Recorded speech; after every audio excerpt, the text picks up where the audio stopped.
Hello दोस्तों, आप सब कैसे हैं। आई होप आप सब बहुत अच्छे होंगे और आपकी पढ़ाई भी अच्छे से चल रही होगी। तो दोस्तों, आज हम पढ़ेंगे कक्षा 10वीं विषय हिंदी सौंदर्य बोध एवं विषय वस्तु पर आधारित प्रश्न उत्तर। सबसे पहला प्रश्न है हमारा, परशुराम जी के क्रोध का मूल कारण क्या था। उत्तर है, परशुराम जी मूलतः शिव धनुष टूटने से क्रोधित थे। यानी कि परशुराम जी जो जब क्रोधित हुए, जब शिव धनुष टूट गया तब उनको क्रोध आया। वे मान रहे थे कि शिव धनुष जानबूझकर तोड़ा गया है। शिव जी उनके गुरु थे। परशुराम के गुरु कौन है? शिव जी। और उनका धनुष टूटने को वे अपने गुरु का अपमान समझ रहे थे। दूसरा प्रश्न है, लक्ष्मण को बातों से परशुराम का क्रोध क्यों भड़क गया। लक्ष्मण की बातों से परशुराम जी जो हैं उनका क्रोध क्यों भड़क गया। लक्ष्मण ने परशुराम से विनम्रता पूर्वक बात करने की बजाय व्यंग वचनों का सहारा लिया। यानी लक्ष्मण जी यदि विनम्र पूर्वक परशुराम जी से बात करते तो शायद वो क्रोधित न होते। इसलिए वो लक्ष्मण जी जो हैं वो उनसे व्यंग्य की तरह बात किए।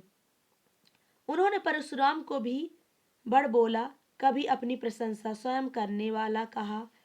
इससे परशुराम का क्रोध और भी भड़क उठा। तीसरा नंबर है, दोहा छंद की विशेषता लिखिए।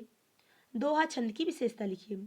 दोहा मात्रिक छंद है। इसकी पहली और तीसरी पंक्ति में 13-13 मात्राएं तथा दूसरी और चौथी पंक्ति में 11-11 मात्राएं होती हैं। यह गे पद है। दोहा जो है दोस्तों ये गे पद है, अर्थात इसे मधुर ध्वनियों धुनों के साथ गाया जा सकता है। यानी इसको जो दोहा है इसको मधुर धुनों के साथ गाया जा सकता है। चौपाई छंद की विशेषता लिखिए। चौपाई छंद की विशेषताएं क्या हैं। चौपाई एक मात्रिक छंद है। दोहा वो भी मात्रिक है और ये भी मात्रिक है। तुलसीदास जी ने रामचरितमानस को इसी छंद में रचा है। चौपाई छंद 4 पंक्तियों का होता है। प्रत्येक चरण में 16-16 मात्राएं होती हैं। अंत में गुरु होता है। यह भी गे छंद है। मधुर धुनों के साथ गाया जा सकता है, यानी कि गाया जाता है। अगला प्रश्न है, लक्ष्मण ने परशुराम को धनुष टूटने के लिए क्या क्या तर्क दिए। धनुष के टूट जाने पर लक्ष्मण ने निम्नलिखित तर्क दिए। पहला था, धनुष अत्यंत पुराना था अतः वह टूट गया। लक्ष्मण जी का पहला तर्क ये था कि धनुष अत्यंत पुराने बहुत पुराना था इसलिए वह टूट गया। दूसरा है, वह जीर्ण शीर्ण अवस्था में था अतः राम के छूते ही टूट गया।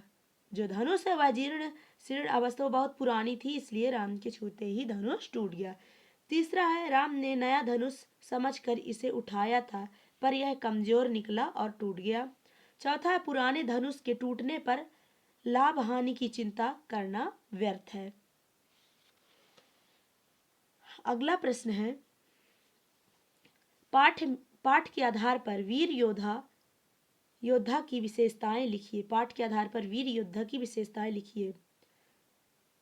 पाठ के आधार पर वीर योद्धा की निम्नलिखित विशेषताएं हैं। पहला नंबर, वीर योद्धा युद्ध भूमि में अपनी वीरता दिखाते हैं। वीर योद्धा जो होते हैं वो अपनी वीरता कहाँ प्रदर्शन करते हैं? युद्ध भूमि में। दूसरा, ये किसी के सम्मुख अपनी वीरता का बखान स्वयं नहीं करते। जो वीर योद्धा होते हैं वो किसी के सम्मुख यानी समक्ष अपनी वीरता का बखान नहीं करते। तीसरा है, वे ब्राह्मण देवता गाय और प्रभु के भक्तों पर वार नहीं करते।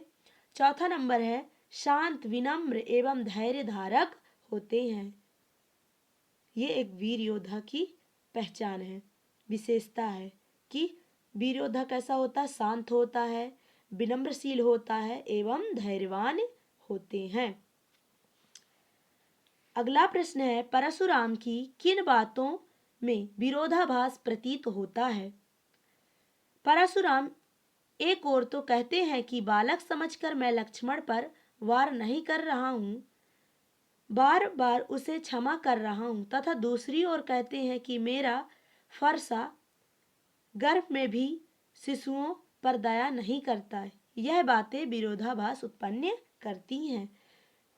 एक तरफ तो परशुराम कहते हैं दोस्तों कि मैं छोटा बालक समझकर उसे बार बार क्या करता हूँ, क्षमा कर देता हूँ, और दूसरी तरफ मेरा फरसा गर्भ में यानी शिशु है उन पर भी दया नहीं करता। इन दोनों बातों पर विरोधाभास उत्पन्न करती हैं ये बातें।